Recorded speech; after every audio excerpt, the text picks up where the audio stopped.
Addio, mia bella Napoli, addio, addio. Benvenuti and ciao ragazzi to the 30th episode of In the Shadow of Vesuvio.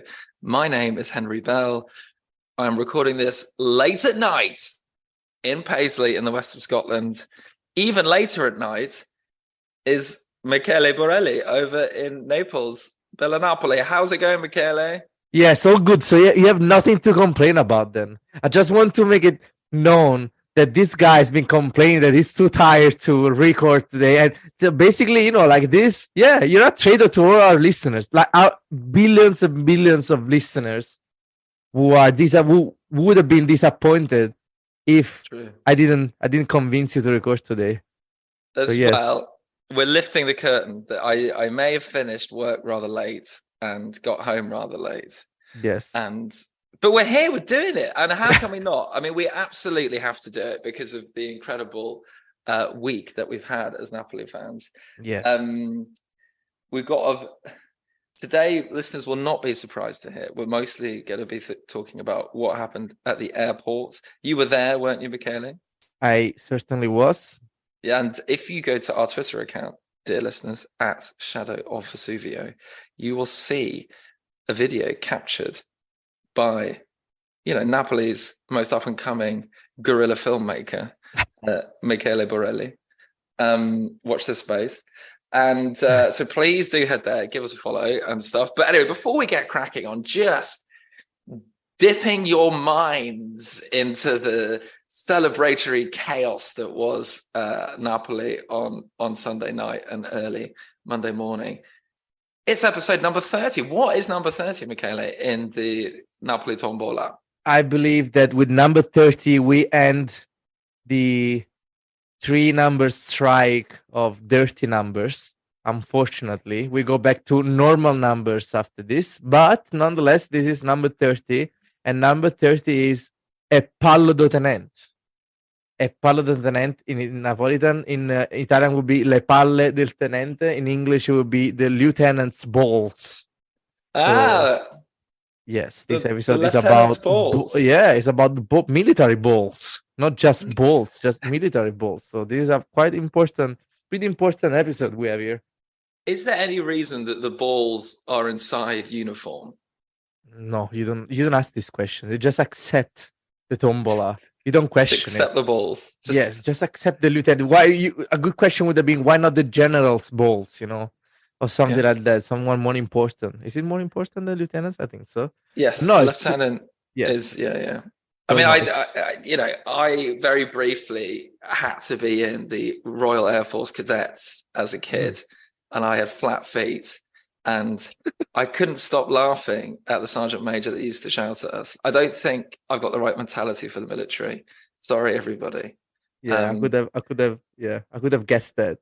Yeah, I'm sorry. But anyway, so we've had some very saucy Napoli tombolas. I'm hoping that things are going to get much more serious after this, because I do worry about the moral development of our listeners. Yes. I worry that you lead them astray, Michele, with your filthy mind. If you remember way back when we started this podcast, you're obsessed with salacious gossip from what Napoli players were getting up to in nightclubs. Do you remember, Michele? Yes, I always am. I'm asking about rumors every day. I recently met a guy who knows the organizers for clubs nights. So basically there is I don't want to name names, but there is a big club in the Napoli province where players are known to go to celebrate or just have fun. And this guy was telling me, we were watching Juve Napoli together, and this guy was actually not a Napoli fan. He's like a neutral. He doesn't care about football, but he was telling me that he knows these people, and so these people know Napoli players. This friend of mine attended one of these parties where Napoli players were. In particular, he mentioned Fabian Ruiz and Milik. Actually, I'm gonna name names now. Well, no wonder they looked so exhausted on the pitch. Yeah, because I think he started to talk about Milik because I was throwing a lot of bad words in this direction because I Of really course. don't like Milik. Like, I think the thing I said was, I'm so happy to see Milik actually giving up a positive contribution to Napoli now, and that's because he always is wearing another team's shirt. I'm so happy that we got rid of this guy. I hated him like from the moment he came back from the injuries. Like, it was so Can bad. you remember when so he bad. was the face of Napoli Tinder? Do you remember the weirdest club endorsement in the history of football? How can I forget? That was just so awkward. Yeah. And yeah, I mean, he really helped us out. Thanks, Eric. Yeah, exactly. So yeah, these guys, they first participated to, club parties and the anecdote. Huh? And I talk about Shakespeare. I'm trying to raise the standard. But this is so interesting. How can you not be interested in that? He said to me that Milik and Ruiz flirted with all the girls in the club, and no girl would say yes. They all send them away. How fun is that? And Napoli women understand football better than exactly any right. women in the world. There we go. So nice. Our women's team should actually be doing better, actually. But anyway, wonderful. There we go. So, listeners, if you're more interested in gossip and balls, that opening section of the podcast was for you. You can't see how happy Michele is right now. So, talking of happiness, right, I'm not going to build this up and go step by step. The game finished. How did you get from the end of the game to standing in a crowd full of people waving flags, singing at Kvice Kvaratskhelia, wearing a cowboy hat on top of a bus? Nice. Yeah, that was nice. Oh, yeah. So the game ended, and we had a very long post-game celebration. And I was in a friend's place, so it was like 3-4 of us. We watched the game. We celebrated after that. And then, my first thought after the game was, okay, they might come back. I mean, I know for a fact that they usually come back right the night, like a few hours after the game ends. If it's an away game, if it's a night away game, especially if it's in Italy, they very rarely sleep in the city where the game is played. So, my mind instantly went there. I was like, oh, maybe they're gonna come back pretty soon. So I checked flight radar. I try to find the exact flights. Yeah, no, I actually did. I actually subscribed to Flight Radar to have the 30 days trial, because otherwise you can't really track the flights and everything. I found the plane, and it was scheduled to depart at 1:30. So at that time it was like after midnight. So I said, okay, look, I mean, after this, what did your friends think of you? Are they worried about you? I tried to convince all of them, but they are. Well, I don't want to say they're plastic, but they prioritize their jobs instead. So they said, like, I have to, can you imagine? Right. So, they said, like, we can come, but go for us. So actually just one friend decided to come with me, which is good, actually, because I went with my scooter, so I have no space for more than one. On your scooter. Guest. This is like the most Neapolitan thing that's ever happened. So there is no other way. Absolutely no other way. So the game finishes. I realized that, I told them I'm not going to fall asleep before 4 a.m. today anyway, because, I'm going to go home. I'm going to maybe go to bed, and then I'm going to read and watch all the videos, all the highlights. I'm going to read all the forums, everything. So, might as well go to the airport. So we on the scooter, you go on the scooter. Exactly. So we hopped on the scooter, and we immediately went to the airport. Fun fact, I actually went to the wrong exit at the beginning. So I didn't know about that, to be honest. I went to the class, if you ever been to Napoli, you know that there is only one entrance to the airport. There is a big roundabout, and then you go to the glass entrance of the airport. And that's also the exit. So I went there instantly because, I didn't know about anything else. And I was surprised. I told my friend, wow, I was expecting, maybe not a huge crowd, but I was expecting more than the 50 people who were there. There were only like 50 people and, a couple of flares, a big flag. I was like, well, hey, okay. It's a big win, but I was expecting a few more, not a lot, a few more. And then a guy came next to us and said, this is not the exit, right? I said, what do you mean? I said, oh yeah, the exit is on the other side. They're gonna board the team bus right on the right from the from the plane. They're not gonna go through the airport at all. So we hopped on the scooter again. We went to the side of the airport, and sure enough, ultras, flags, banners, flares How many everywhere. people would you say were there? I've been thinking about that because I read some news. Some article said 10,000 people celebrate Napoli coming back, and another article said 1,000 people. So I was like, well, that's a big difference. I think it's hard to estimate because I couldn't see all the way to the end of the crowd. Sure. I would estimate probably 4,000, something like that, maybe. 3, I 4, guess. and so what? Maybe more. I don't know. So you arrive there, so there's this huge amount of people. So Yeah. what's your vibe? Do you want to get in the middle of it, or do you want to stay on the Yes. edge? Or... So the thing is, we arrived relatively late because, first of all, we didn't leave right after the game. I think a lot of people were there since the game ended. And obviously, we left a couple of hours after the game ended because I was tracking the flight. So I was like, there's no point in going so early. And so organized. I love it. Yeah, right. Yeah. And obviously, when we went there, when we arrived, we were at the wrong exit for like 30 minutes. So when we arrived, it was already. I've got this image of you waiting for 30 minutes going, there's only 50 people here. Yeah, but I mean, I was calm. Yeah, I was not stressed because again, I was tracking the flight, so I knew that the flight hadn't landed yet. So after it landed, then I immediately went on Instagram because Osimhen was having some like quite crazy Instagram lives. So I tracked the flight, and then completely bizarre. It was like avant-garde cinema, I think. Yeah, Osimhen's beautiful. Yeah, a little bit. Yeah, very just crazy, like the night that we had. So we went to the exit, and I didn't see any bus. So I started to question it, and then I spoke to this guy, and he told me like everyone started moving to the side exit at the same time. We were with the scooter, so we overtook all of them. And yeah, we went there and it was already super crowded. So I parked my scooter a little bit further away and then we where all the ultras were. I was also wondering because I saw no ultras.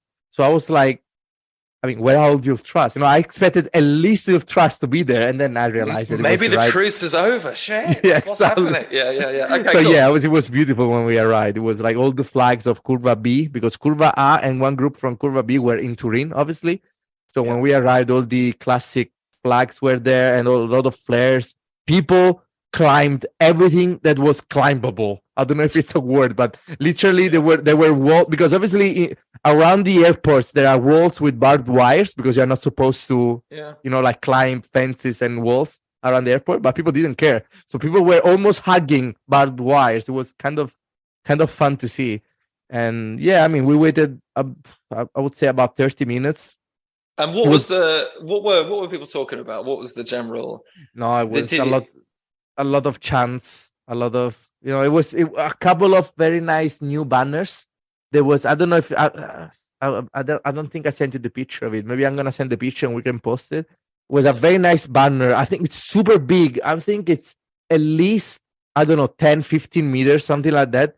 Huge banner which depicts the tactic that we have when we start the game. So all the players on the sideline. Yeah. So it's just like that picture basically, and the words on the top of the banner are always forwards, like always in attack. So cool. So it's so cool. It's beautiful, really beautiful. Then there was another banner mocking Milan banner. So that's a little bit harder to explain maybe, but it's worth explaining, I guess. So there is a big series going on, TV series going on in Italy right now, which is called Omare 4, which in Italian, it's Napolitan. Oh, yeah. I don't watch it, but I know it's famous. It's based on the juvenile jail, which is in Napoli, in the Nisida Island. And it's like a teenage TV series, but it's super famous. It's on national TV actually now.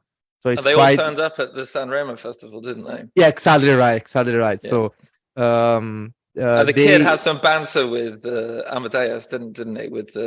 He was exactly. said that Inter must be cold at -15 or something. Exactly right. Yeah. So the name of this series is Omare Fuori, which in English will be the sea outside, which is, just to I mean, to describe what the inmates in this jail see, because it's a very small island. It's right. I mean, it's a beautiful location actually, and obviously everything they can see is just like the ocean, the sea. So Omare Fuori, which is the sea outside the jail, basically. Milan fans, after we got knocked out by them in Champions League, they showed a banner in their stadium, their next home game, which says, it mocked the song of the series, which says, "Don't worry, my friend, there is a sea outside." And they mocked this song by saying, "Don't worry, my friend, Naples is outside," which is a wordplay. Naples is Napoli's out of Champions League. That's what they meant. Yeah. And the Napoli Trust answer to that was, "Don't worry, my friend, Napoli is champion." It was Nice. quite beautiful, right in front of the gate where the bus came out from. And yeah, I mean, it was super crowded. I didn't even try to get close to the gate because there was no way we could have gotten close. So I planned a little bit. So I said, okay, look, they're gonna go outside the gate, and they're surely gonna turn left because they have to go on the highway. So let's go to the left. They're gonna instead of going to them, they're gonna come to us. So let's wait for the bus to come to us, and it actually happened. So we waited. Yeah, I think you were definitely the most organized person there, Michele. You looked up the flights in fact, you subscribed to a flight tracker. Exactly. You checked every single entrance, and now you were sort of predicting the exact route of this bus. This is incredible. It is incredible, but I mean, what else can we do? There were celebrations to do. And so what happens when the plane lands? Like, did you see the plane actually come down and land? Did you see that? No, I didn't. I tracked it on the app, but I didn't actually see the plane land. It took a long time from when the plane landed to when the bus came out, because it was like it went at a 1 kilometer per hour because it was obviously surrounded by a lot of people, a lot of fans. So it was going super, super slowly. I think by the time they opened the gates and they let the bus out, to the time it reached me, and that was about, 50 meters away, more or less.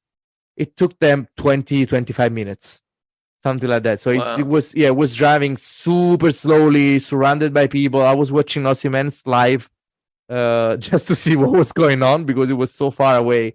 You're probably more confused, rather, having seen that than before from his directorial style, Victor Osimhen. Very influenced by the Czech avant-garde of the 1940s. Exactly, yeah. And I was actually very tense because I had to. It was basically a gamble for me. I convinced my friend not to try to go in the middle of the crowd. I said, let's wait here because they're gonna come to us.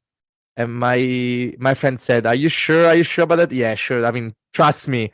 So we actually went a little bit further away. We waited for the bus to come to us, and it was impossible to see where the bus was headed because it was surrounded by flares. Yeah, we were taking a gamble because obviously I took an informed guess about where the bus would be turning. Because obviously, after the bus left the airport, it could turn right or it could turn left, and I was convinced it would turn left, but I couldn't see it until the very end because the bus was surrounded by people and was surrounded by flares and smoke bombs. It was completely surrounded by just smoke everywhere. I want to know, when did the players get out of the coach of the bus onto the roof? When did that happen? I think it happened. Well, I mean, it happened almost immediately. I think the first guy to come out was Osimhen, right? And after that, everyone followed. So Osimhen was really crazy. I was watching his live, and he was like, "Yeah, we have to celebrate. There's a lot to celebrate. Let's go crazy. I don't care what people say. We have to celebrate tonight. Napoli fans, be happy. Let's rejoice," and stuff like that. So it was really going crazy. And what happened? What did the crowd do when Osimhen? No, I went crazy. It was complete chaos. It was already complete chaos. As I said, the bus was surrounded by smoke, flares, smoke bombs everywhere. So it was very peaceful. I'll be honest. I'm a little bit surprised that no one got hurt. because as I said, everyone was climbing everything. There was even a waste collection truck right in front of the exit. I think the guy refused to work that night. They just said, okay, I'm gonna wait for the players to come out, and people climbed it. So they went on top of the truck and they were just waiting for the bus like everyone else. It wasn't just driving by, like people were actively following it. It was crazy. It was lovely. I had never done anything like it. It's, I wouldn't say it's a tradition, but it is common when Napoli wins a huge away game. When they come back, especially if it's night, people just go there and wait for it. I think the last time I can remember it happening, it was, 5 years ago, almost exactly 5 years ago, when Napoli won with Koulibaly in Turin against Juve. Incredible, isn't it? And he scored in the same minute. Well, anyway, we'll talk about the game in a sec. So you've been there for a bit. There's thousands of people. The coach turns out. The players are on the roof. What happens then? So how long does it stay in and amongst this crowd? And then did you follow it? Were you part of that scooter motorcade following the coach that was showing us on his? No, I didn't think. No, because they had the other way. Once I go to the highway, they go right toward Castel Volturno in the training center. To go home, I have to go left towards the Vesuvius, towards the shadow of the Vesuvius. So I decided, it's 4 a.m. I've done what I had to do. Let's go home now. Yeah. Plastic fan. Absolutely, 100% plastic. Yes, I agree. But no, I didn't follow the coach on your scooter. Amazing. So how many other scooters were kind of doing that? I don't know. I didn't follow the bus. I followed the bus on foot. So while they were going through the crowd, they went past me, and then I walked all the way around the crowd again, and I waited like 100 meters ahead. So just to take other pictures or the videos. I have a lot. I sent you only one, but I have a lot of videos of the day. Send me them all, and I'll whack them up on our Twitter if you want. Yeah, of course. Yeah, Di Lorenzo threw a scarf in my face. Mate, have you got the scarf? No, the guy next to me did. Yeah, well, I mean, it wasn't probably like a special scarf. Probably someone threw the scarf at him and he threw it back at us. Yeah, so. But you haven't washed that face since, have you? Absolutely not. You won't. It's gonna rot away now. Yeah. And one last question about all this. So, what songs were people singing? Is it anything? Is there anything new? Is it anything particular that springs to mind? I think the usual chants. I like how we adopted some new chants this season. Obviously, I would say, like for example, "La capolista se ne va." How would you translate that? I don't know, mate. La capolista se ne va. La capolista is the first in the table. The capolista goes away. Top of the league? Yeah. Top of the league goes away. That doesn't sound right. That's why you don't translate chants, I guess. Yeah. But yeah, no, I don't speak Italian, really. I mean, obviously, I can say C. Plastic.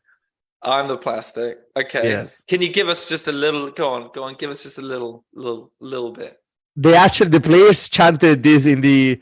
There's a hilarious video of Giuntoli chanting that in the dressing room. I love it, and he sort of walks. He's chewing gum, and he sort of walks past. He's kind of saying, "Yeah, I love it." Yeah, e se ne va, la capolista se ne va. Yeah, we started chanting that at the stadium, and a lot of other chants. So that chant is about being at the top of the league. Yes, exactly. It's about the team.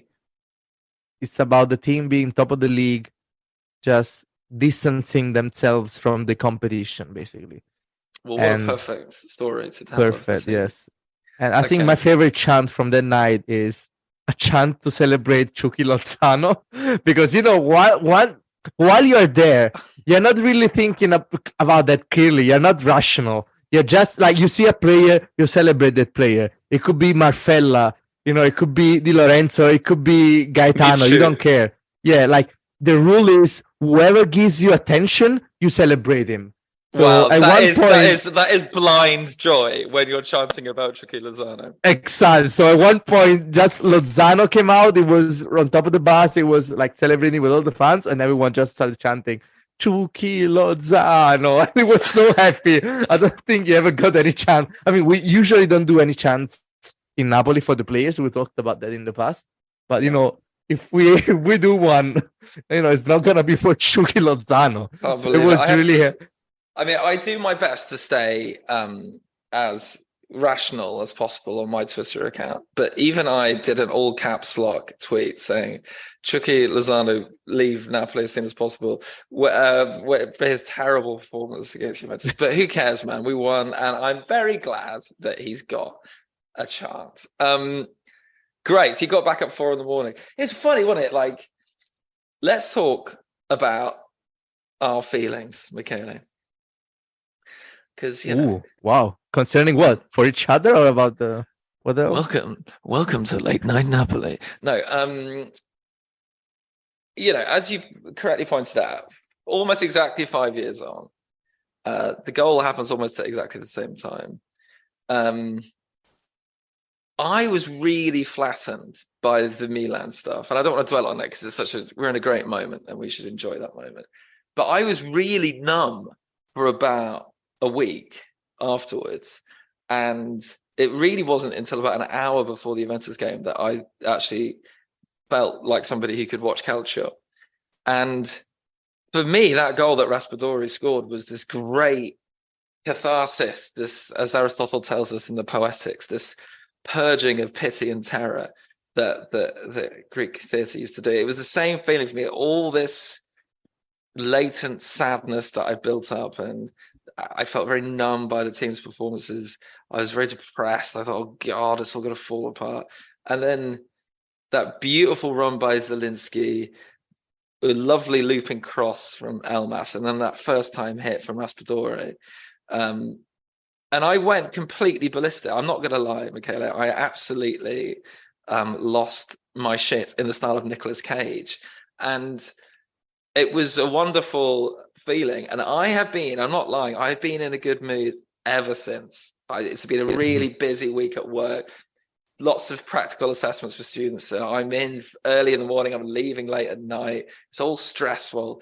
But all my colleagues are like, why are you so calm and happy? And I was like, go and have a look at the Serie A table and you can see why. And they all think I'm completely mad. So for me, it was this great emotional thing. And there's this beautiful symmetry from 5 years ago.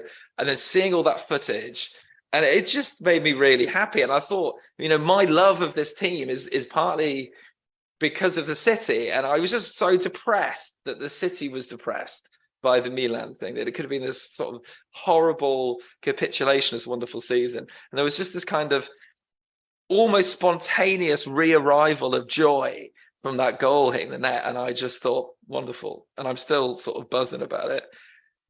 But you're a bit more rational, Michele. Yeah, for once, yes. I don't know why. I'm still trying to understand it. I'm processing everything that's happening right now. But I think, as you said, I was extremely disappointed about the Milan game. It honestly felt like a dream getting shattered. I think what was most painful about that game, about that loss, was the feeling that had we won, it would have been, like one of those lifelong memories that you treasure. I was at the stadium with both my brothers, I don't think it's ever happened before, weirdly enough. My father and 3-4 friends, including our good friends Daniel Bowen. So it was, the magical night.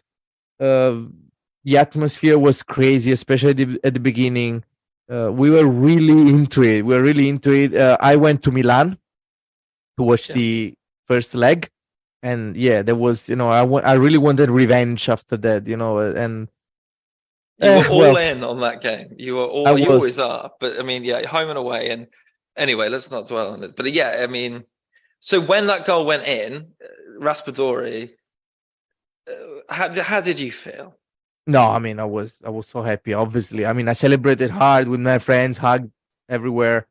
It's, I think not just the goal, but how the goal came after two rightly, let me say that again, rightly disallowed goals for Juventus. Thank you, Milik, for not really being very good at football. And especially after, Cuadrado's dive. Basically, that's the funniest thing I've ever seen on a football pitch. The most. agree. I mean, I teach theatre. Now, if somebody did that in one of my classes, I would fail them for their lack of acting ability. It was the worst performance I have ever seen. And again, I'm going to say that there's a film that Nicolas Cage did for the money. It's on Netflix. It's about people just vanishing into thin air. Can't remember what it's called. It's called Left Behind or something. I watched it because I had a hangover. That's the worst performance in the history of cinema. I agree. That was better than Quadraro's absolute bullshit that he pulled in the box. Sorry, I just had to make that point. Sorry. I agree with you. And it's even funnier that we scored that goal directly because of Quadrado's dive, because Quadrado stayed on the ground after that dive. He complained with the referee and he left a big hole where he was supposed to be. And, Raspadori took advantage of it and obviously scored. So it was amazing. It was so good. But as you said, I didn't feel, I didn't feel like it was the end of the world. I mean, I was probably too rational. I'm still trying to understand why. I didn't feel too much pressure about this game. And not just because I was disappointed about the Milan's game, but also because, let's be honest, at the end of the day, a win, a tie, or a loss wouldn't have changed anything in the table. Obviously, winning against Juventus is always nice in and of itself. But that's it. That's what the win. But we've been stuttering so much. It was just, for me, so significant to give us something back after this period of great hardship. I agree. 3 weeks. I sound so spoiled, don't I? But it was horrible. No, you're right. But for example, like if we compare it to Koulibaly's goal, I think that goal was, not the season. That specific goal had a much bigger weight, because that actually meant something for the table and for the league as a whole. Because if you remember, right? We were 4 points behind Juventus. If we didn't win that game, it would have been the end. Like no hopes whatsoever for the rest of the league. So we actually won that game, and that gave us hope because we went 1 point behind Juventus after that goal, and we knew that Juventus had to go to Milan to play against Inter, so we're all very hopeful about that. So that was we just for had me. To go to Florence. That's all we had to do. Yeah, well, I don't remember that, but let's that was a 10 out of 10 goal, because that had real implications about the table, about our hopes for the title and everything else. This win against Juventus, it's great. It's really great, because when we win, I think this is only the third time in my life that I see Napoli win in Turin. And obviously, first time was with Jesus Datolo and Hamsik, 3-2. That was what, 2009, was it? It should have been, I think it was the 31st of October 2009. Don't quote me on that.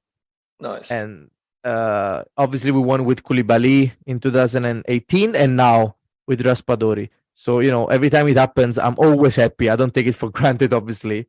But it was, just for the sake of it. It didn't have, in my opinion, any real implication for the table, for Napoli's destiny in the league, because, let's be honest, we're going to win it no matter what. Even if we lost against Juventus, we would have won it. It's because you're plastic, Michele. It's because you're plastic. That's why you're not as emotional as me. I was extremely happy, but you have to understand, after we won in Turin in 2018, I cried for 40 minutes, and people came next to me. I was in the Napoli fans club Udine, because I used to live in Udine at the time. And people came to me and they wanted to make sure that I was feeling all right, because people thought I was feeling sick. Like they thought they would have to bring me to the hospital, because I was laying down, crying on the phone with I was talking to my friends, my father, I don't even remember. I was just crying for 40 minutes after the goal. And people came to me and was like, "Are you okay? Are you okay?" I was like, "Yeah, I'm just too happy." And then the high fives all around. So that was what happened in 2018.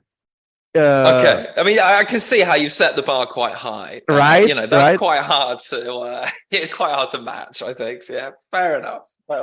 Having said that, incredible win.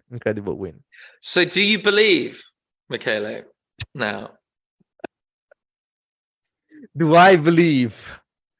Well, I think there is a good chance that we could actually qualify for the next Champions League. No, is that mathematical? No, that's true, right?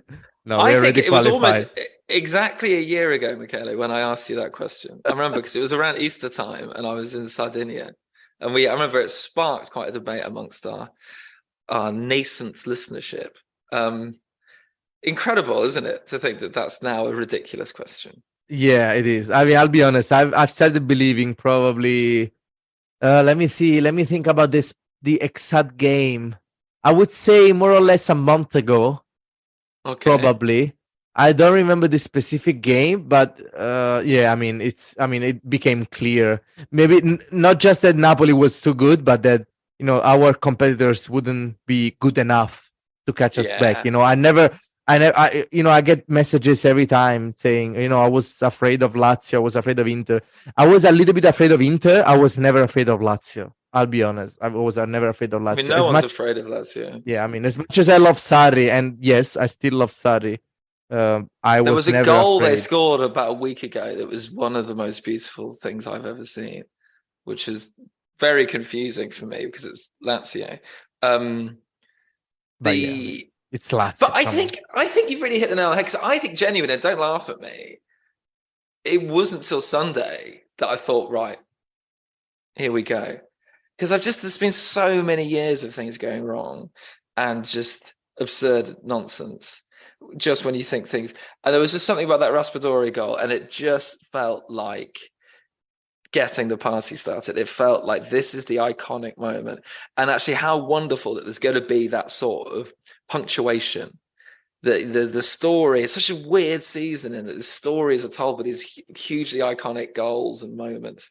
And that will be the moment that we can say this is when the Scudetto was sealed, I think. And that was very satisfying, I think. Yeah, it's a nice story. I don't believe it's 100% true, because I don't think this is the game that gave us the title. I mean, let's be honest. I mean, yes, we won. I think we won the title. I mean, not in practice, but we won the title probably like 2 or 3 weeks ago, a month ago. Some people would say 3 months ago. I mean, some people would say the 5-1 actually against Juve, but that was quite early. I can tell you, maybe it's too early to talk about the whole season, but I can tell you right now that the first time I actually got scared, because that's how much it makes me nervous. The first game I got actually scared that we could win the title. I got scared. I mean, I get scared because I don't know what to expect from myself. That's why I don't know what reaction I'm gonna have. Sure. So I got scared. I actually started to contemplate that we could actually win it against Udinese. When we won against the game against Udinese at home, obviously, I mean the only game we played at home. I think it was at 3-2. It was back in November. Napoli Udinese at 3-2. And after that game, I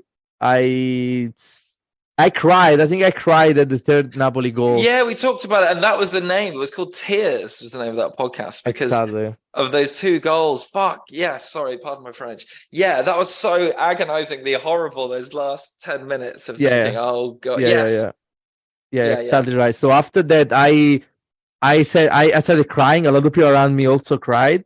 And I told everyone around me, I thought about it very clearly. I said, I'm not gonna be alive come June, because this is too much for me. Like, if this is what we have to go through, then I'm not gonna be alive. I'm gonna die before the season ends. Napoli helped me there a little bit. Doesn't it make you think back to what it must have been like in 1987? I mean, can you imagine? And it was much closer then. And then you also had much better teams around. And they'd never won it before. Oh my God, can you imagine what it would have been like? Just the tension, the constant. Oh my God. Yes, and I've been thinking about that my whole life. That's why this is such a big deal, because I've been hearing stories about 87, 86, and 89 and 90 from my father, who was a Curva B season ticket, from my grandfather, who was a big Napoli fan, from all my relatives, all my father's friends, everyone from that generation. Everyone just, the Maradona era, the Maradona legend. I mean, probably we're going to have an episode just dedicated to that. But yes, I mean, that's why this is such a big deal. But this is how we feel now with all these points clear. Yeah, Imagine what it was like. It's kind of two, funny. 2 points for a win, and you got the best players in the world. Anyway, but about that, what's funny that I've been talking, based also on the fact that we've been fighting for the Scudetto more or less for a decade. I would say, since Mazzari, it wasn't a real possibility, to be honest, with Mazzari. But still, we're second, we're in third, and it was always close for us, obviously, and a lot of people kind of feel weird about this Scudetto now because we are used to close fights. Like in 2018, there was such a big close fight with Juventus, and eventually, obviously, we didn't win, but it was such a close fight, a close race. Even in, as you said, in 86, 87, and 89, 90, it was very close. So now winning it, and probably with the biggest advantage in the history of Serie A, of something very close to it, it feels unreal. A lot of people, because obviously in our minds, we've been thinking about it. We've been thinking, I had never expected to win a Scudetto in my lifetime. I'm honest when I say that. But, if we won, in my mind, in my friend's mind, everyone's mind, it would have been a close race, a close fight for the title. So now it kind of feels weird because everything we expected, our scenarios in our minds, were not what is happening right now at all. No one would have ever thought it was going to be like this. Exactly. Never. No one. Not even our competitors. Years. Yeah. 40 different parallel universes. This isn't happening. Yeah. And just look at the journalists before the season. Yeah. Nobody called it. The closest was Nima, who hosts the Italian football podcast. But even he, I don't think, was saying he called Napoli dark horses for the title. But I personally, and people I'm sure will write in to correct me, I can't think of anyone else. So yeah, I totally agree. Yeah. So Salernitana at the weekend. Yes. How do you feel going into this? Because just to be really clear, in case anyone listening hasn't quite got their head around the fixtures, that we're playing Salernitana on Saturday, right? But then it's Lazio Inter on Sunday. So you won't know in the stadium. It is not known yet. So they obviously, I think by the time this episode comes out, the news will be official. But we're recording on Wednesday night, and right now they are talking about moving the game. So that's a real possibility. I thought that was rejected. Or was it not? Is that still being discussed? No. Okay. The one time I tweet and say, the likelihood of this happening is very low, then everything changes. And they said, because when I tweeted that request came from a single city councillor. Like, this guy always makes weird requests. So I was like, yeah, sure. I mean, whatever. A lot of news articles were like, Napoli doesn't care about the game moving. An article came out saying, the league said no. So no one wanted it. Like, it was an initiative from one guy from the city council. Napoli said, we don't care. The mayor said, yeah, whatever. The league said, I don't think so. And so I tweeted that. The likelihood of the game being moved is very low. After that tweet, everyone said, you know what? Yes, we're going to move this game. So the mayor got involved. The mayor said, no, we're trying to get it moved. The head of the Napoli police said, for public safety reasons, we are trying to get this game moved. And in Italy, when you mention public safety, then a lot of, the bureaucracy starts to get smoother and things happen. Was that because they want the fans in the stadium because they're easier to control? So okay, I'm going to say that for me, it's ridiculous. I don't think this game should be moved at all. I'm not talking from the fans' point of view. I'm talking from I think an objective point of view. It is ridiculous that they're going to move a game with a 2 days notice. They've been knowing about this for a long time. And also, it's not certain that we're going to win it this weekend. So exactly. They're doing such a big deal out of this. And then maybe nothing's going to happen, which is ridiculous. And we have to move this game. We have also to move the Udinese game. And, is Udinese okay with this? And also, is Salernitana okay with this? It's kind of weird. I don't think this game should be moved. Having said that, from a fan's point of view, it would be amazing because if we play at the same time as Lazio Inter Lazio, whatever it is, then it's if those two games go the way we want them to go, then it's gonna be great. Like a such a wouldn't big deal. Wouldn't it be poetic though, Michele, with your, I mean, as you said on the show before, you've lived in Udine for a fair bit of time. Napoli winning the Scudetto there. Would you make the trip? No, I don't know. I decided not to go. It's going to Udine is really, it's quite a long trip. It's much harder than far away. It's very far away. I don't want to be called a plastic because of that, but also, I do think if we win against Salernitana, it's done. I mean, come on, let's be honest. If we win against, right? So I mean, is it worth it going all the way to Udinese? And then a lot of people say the real celebrations will take place in Napoli, even if we win away. If we win in Udine, the actual celebrations are gonna take place in Napoli. So a lot of people say don't go to Udine because do you want just to make be sure you so get far the right away? exit this time when you go to the airport afterwards. Now I know. So okay, and presumably, like every home game is going to be a bit of a party now. I mean, I hope that people don't run out of steam for the last weekend of the season for when I will be going over there. But I'm sure they won't. Absolutely by the looks not. of things. No. But we're going to talk a bit about. So again, Marcello, thank you so much for sending your question. We haven't got to it because we're going to talk about the preparations for all that kind of stuff. Yeah. A bit later when we're a bit closer to time. We don't want to. What's the word? I mean, both of us believe, we have stated that now. Yeah, I mean. But just of course. Let's wait until it's signed, sealed, delivered before we really paint a picture of what the city is like. And perhaps we can also talk about, because a lot of our listeners are going to be there over the weekend, of that last weekend, about, if you could get your perspective, Michele, a bit on yes, as they should. Where to go. As they should.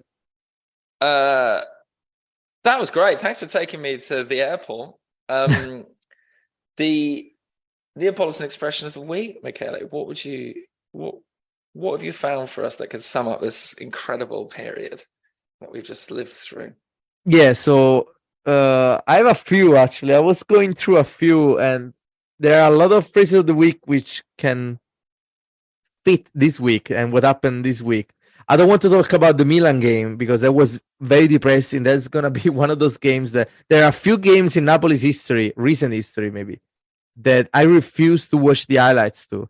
So, for example, one of these games is Chelsea-Napoli 4-1. I have no idea who scored in that game. I remember the English scored, I think. I watched it in a pub in London, Michele, surrounded by Chelsea fans. It was one of the worst evenings of my life. We were in London together then. I was in London too. You should have come to the Napoli fans club in London. You should have come. Yeah. It was the early stages of my being... Anyway, Plastic. I'm interested in this stuff. Plastic. I was in a pub full of Chelsea fans. Anyway. So well, I have a few phrases for that Milan game, but I'm gonna delete that because I don't want to talk about that. I'm sure there'll be an occasion in the future where they'll be relevant again. I'm sure at some point.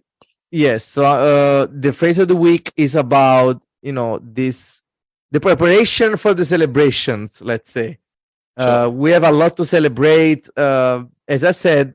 What I wanted to say before is that it's funny. A lot of people are telling me, I don't really feel it. It is winning with so many points of advantage. It doesn't feel right. We don't feel the pressure. We don't feel the tension. I guarantee that these people are going to be the ones crying when the title is mathematical. I guarantee that. 100%. I guarantee that because, it's really going to hit us at one point, even though we've been knowing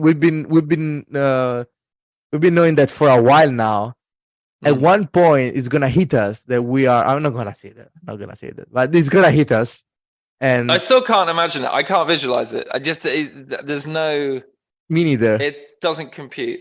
Me neither. And I've spent my entire life being essentially a creative person that has to deal with imagination, and I've got nothing for you. I just can't. I don't know what's going to be like. No, I'm not gonna. I realized that. I've been thinking. People saying, Napoli Salernitana could be the Scudetto winning game. And I said, oh yeah, that's nice. And then I realized that it's in 3 days. I'm not ready for this. I'm really not ready for this. A part of me kind of hopes that it doesn't happen. Like I want that to be postponed all the way because I'm really not ready. I don't know what to expect from myself. I'm honest. I'm a little bit worried about how I'm gonna react to this, because it's, the weight of the weight of all these years and all the stories I've been hearing for so many years from my father, grandfather, and everyone else is gonna hit me at one point. The reality of it is gonna hit me like all of a sudden. I'm sure, like it's happened before. It's happened before that I was watching a game and I didn't feel too much tension. And I was like, yeah, whatever. Then the final whistle comes and I start crying like a bitch. It happened before. I didn't expect it at all. I was surprised. I was crying and surprised. Like, why am I crying? Like, I didn't. Like, where is this coming from? It's happened in the past, so I'm sure it's gonna happen again. Maybe, I don't know. I really don't know what to expect. But anyway, the phrase of the week is storta va, dritta viene. Sempre storto non può chi. I repeat. Storta va, dritta viene. Sempre storto non può chi. In Italian it would be storta va, dritta viene. Sempre storta non può andare. And in English, it would be, it goes wrong, it comes right, it goes right, it can always go wrong. I mean, it's kind of like a weird translation, but the gist of it is that if you keep going, if you